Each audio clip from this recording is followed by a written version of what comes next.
Welcome to our few moments together on the Parsha.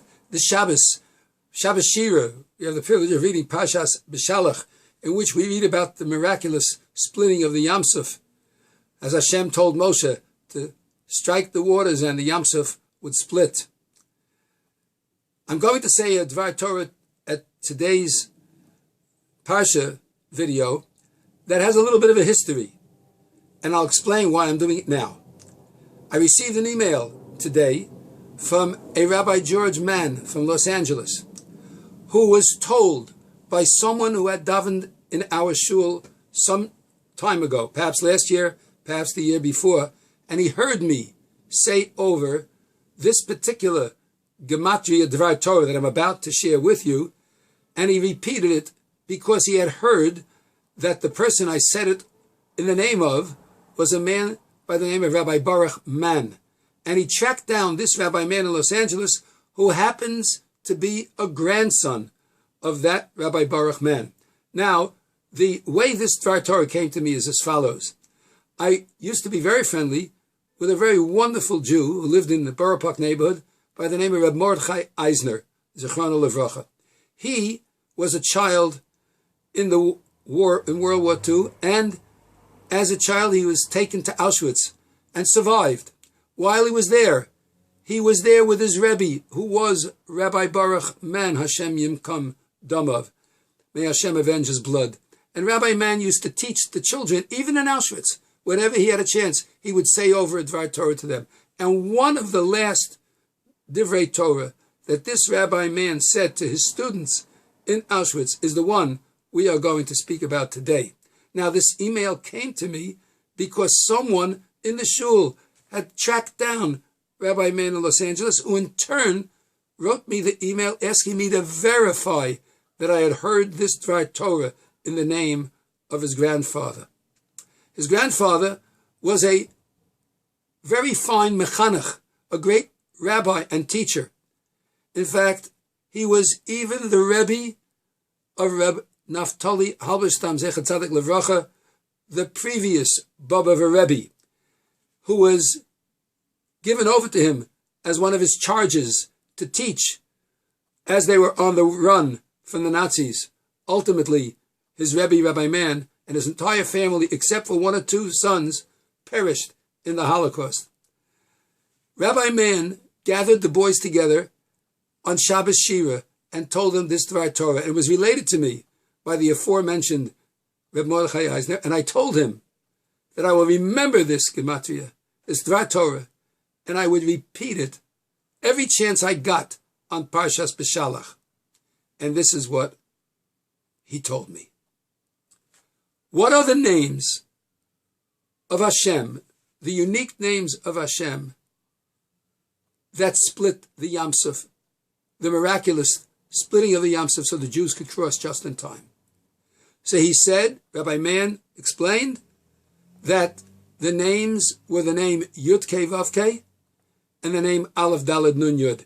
Yud Kei Vav Kei is spelled Yud and following that a Hey, following that a Vav, and following that another Hey, which is a total of 26. Aleph Daled Nun Yud is a total of 65. 65 and 26 is 91. Rabbi Mann said he used these two names to split the Yam Suf, as we are now going to see. The Pasuk says that when Moshe came to Hashem and he cried out, what's going to be with the Jewish people? Hashem said, Ma titzak elai. Don't scream to me. What are you screaming? Daber el bnei Yisrael, the Yisrael, tell the Jewish people to travel. Ve'atah, and you, Moshe Rabbeinu, hareim esmatcha, lift up your staff. Unetei es yadcha, and lower down, stretch out your hand. Al hayam, on top of the sea, uvka'ehu, and split it. And what we're going to do is we're going to follow the instructions of this pasuk. V'atah, and you, hareim es matcha, lift up matcha. Take the letters of matcha and lift them up. The mem becomes a nun. The tes becomes a yud. The chaf becomes a lamed. A total of 90. The nun is 50, The Yud is 10, is 60, and the Lamed is 30, is 90.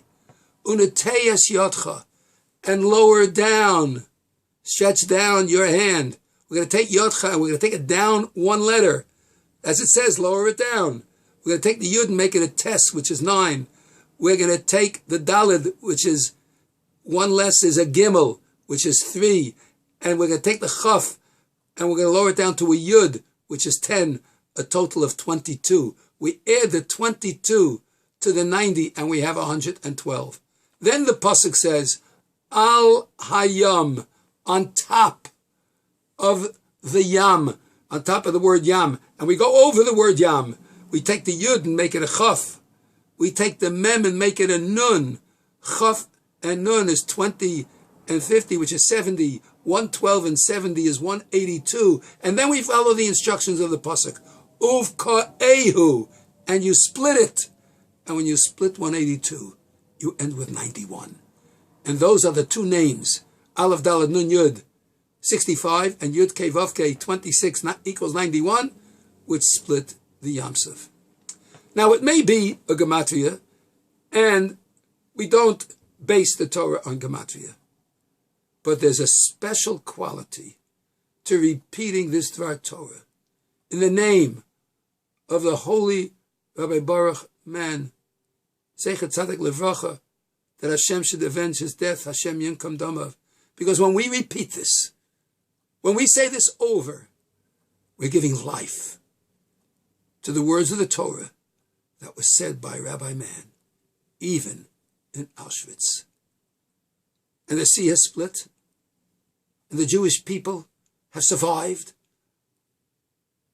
and all the Egyptians were killed, and the Nazis are dead, and the Jewish people are alive, and it's an opportunity on this Parshas Beshalach to bring to life the words of Rabbi Baruch Man. Say it over and have a wonderful Good Shabbos.